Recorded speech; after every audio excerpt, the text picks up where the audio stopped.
Salut, je m'appelle Beverly et j'ai 19 ans. T'as déjà eu un ennemi? Du genre qui ne te laisse jamais tranquille? Perso, c'est le cas. Et un jour, j'ai eu ma douce vengeance pour toutes mes souffrances. Tu veux savoir ce que j'ai fait? D'accord. Abonne-toi à la chaîne et je t'expliquerai tout. Pour commencer, j'ai un frère jumeau, Frank. Mais il ne faut pas se dire « Ah, c'est trop cool !» Au contraire, crois-moi, c'est vraiment pas aussi cool que tu peux penser. On doit toujours tout faire ensemble. Et ça depuis qu'on est gosse. On partageait même la chambre. Puis on était toujours dans la même classe. Une fois arrivé à l'université, j'espérais être enfin débarrassée de lui, mais non. Après le lycée, Frank et moi avons déménagé dans une autre ville. Et on est entrés dans la même université. On s'est même partagé un appart pour économiser un peu d'argent. Donc on a continué à être sur le dos de l'autre, comme quand on était plus jeune. En bref, un enfer. Un jour, il a fait un truc tellement chiant que j'étais juste obligée de me venger. Et tu sais quoi? Ce petit loser a arrêté de me parler. Eh bien, tant mieux pour moi. Au moins, il avait arrêté de me distraire de mes études. Puis moi, j'avais vraiment besoin de me concentrer sur mes études. Je voulais vraiment avoir un job prestigieux. En attendant, je travaillais à temps partiel comme danseuse dans un club pour me payer l'université et ma part du loyer. Pendant quelques temps, la vie n'allait pas si mal. Mais comme d'habitude, ça n'a pas duré bien longtemps. J'ai commencé à avoir des notes horribles à tous mes examens. Dire que j'étais au bout de ma vie serait un euphémisme. Pourtant, j'étais absolument sûre d'avoir tout bien réussi. C'est là qu'on m'a dit que j'étais sur le point d'être expulsée.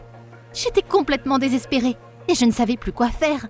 J'ai donc décidé de demander de l'aide à ma meilleure pote, Mélanie, parce qu'elle donnait toujours de bons conseils. « Et tu penses peut-être que c'est peut-être à cause de Monsieur White ?» m'a demandé Mélanie. Au début, je ne comprenais même pas de quoi elle parlait. Mais c'est là que j'ai compris. J'avais un prof qui avait découvert que je travaillais comme danseuse dans un club il n'y a pas si longtemps. Et comme il était strict et conservateur, c'était pas trop dans son délire, quoi. Je parie qu'il avait décidé de me virer de l'université pour mauvais choix de vie.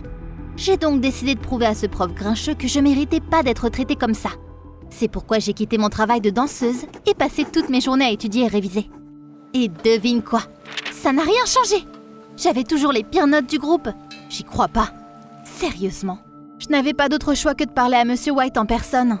Tu ne le connais pas, mais crois-moi, j'avais vraiment pas envie d'aller lui parler. Rouge de honte, je lui ai raconté tout. À propos du fait que j'ai quitté mon emploi au club, il n'y a pas si longtemps. Les nuits blanches que j'ai passées à étudier. Mes rêves d'une carrière prestigieuse.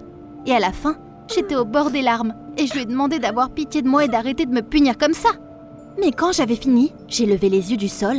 J'ai vu le visage complètement confus du prof. « Beverly, je n'ai aucune idée de ce dont tu parles. » me dit-il surpris. Il avait l'air vraiment honnête, donc j'ai compris que ce n'était pas lui. Mais comment ça se fait alors? Je suis donc retournée voir Mélanie avec cette question. On s'est assises dans un café pendant 1 heure, et on a discuté de qui pourrait être derrière tout ça. Et là, d'un coup, elle a crié. « Beverly, je crois que j'ai tout compris. C'est Frank qui doit être derrière tout ça. » Pourquoi pas? Je ne savais même pas ce que mon frère faisait ces derniers temps. Ça faisait bien un mois qu'il ne m'avait pas parlé à ce moment-là. Il allait toujours quelque part après les cours. Il doit avoir trouvé un petit groupe avec qui traîner. Qui sait ce qu'il faisait dans mon dos? J'ai passé toute la journée à y réfléchir. J'étais couchée dans mon lit et m'étais presque endormie quand je me suis souvenue d'autre chose. Juste avant notre dernière engueulade, Frank essayait de me convaincre d'abandonner la fac. Il voulait que je rentre chez les parents, parce qu'il n'y avait aucun moyen qu'on continue à vivre ensemble. Je me suis souvenue lui avoir dit à l'époque « Si tu veux tellement qu'on se sépare, eh ben vas-y !» Tout prenait son sens maintenant. C'était obligé que ce soit Frank qui était derrière tous mes problèmes à la fac. Mais je ne me laisserai pas faire. J'ai décidé de jouer au détective et de garder un œil sur ce petit con. Et tu sais ce que j'ai découvert? Mon frère avait trouvé un emploi à temps partiel dans une entreprise informatique. Et il traînait avec un nouveau pote. J'ai donc mené toute une enquête sur Internet. Et j'ai découvert que son pote était hacker. C'était mal me connaître. Moi aussi, je m'y connaissais un peu. Un jour, j'ai lu les messages de mon frère avec son pote quand il était sous la douche. C'est là que j'ai appris la vérité. Frank avait demandé à ce hacker d'entrer dans la base de données informatique de ma fac et de me donner de mauvaises notes pour tous les examens. C'est comme ça qu'il voulait se venger de moi. J'étais hors de moi. Je savais bien que j'avais bien réussi aux examens. Je tremblais tellement, j'étais énervée par cette injustice. J'étais à 2 doigts de faire vivre un enfer à Frank. Mais après quelques minutes, je me suis calmée un peu. Et je me suis souvenue que la vengeance était un plat qui valait mieux manger froid. J'ai décidé de demander de l'aide à Mélanie pour trouver un bon plan d'attaque. Mais quand je lui en ai parlé, elle n'aimait pas du tout l'idée. « Beverly, tu sais que ça ne finira pas bien, » m'a-t-elle dit. « Vous allez continuer à vous venger l'un de l'autre pour toujours comme ça. » Mélanie m'a suggéré d'avoir une conversation normale avec Franck et de me réconcilier avec lui. Elle est sérieuse? Elle n'avait jamais vu mon frère ou quoi?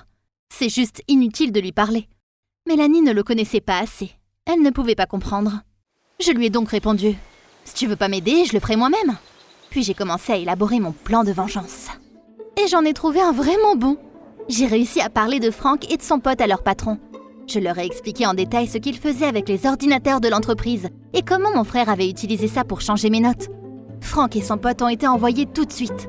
Exactement ce que je voulais. Au moins, Franck comprend maintenant qu'il ne faut pas venir me chercher.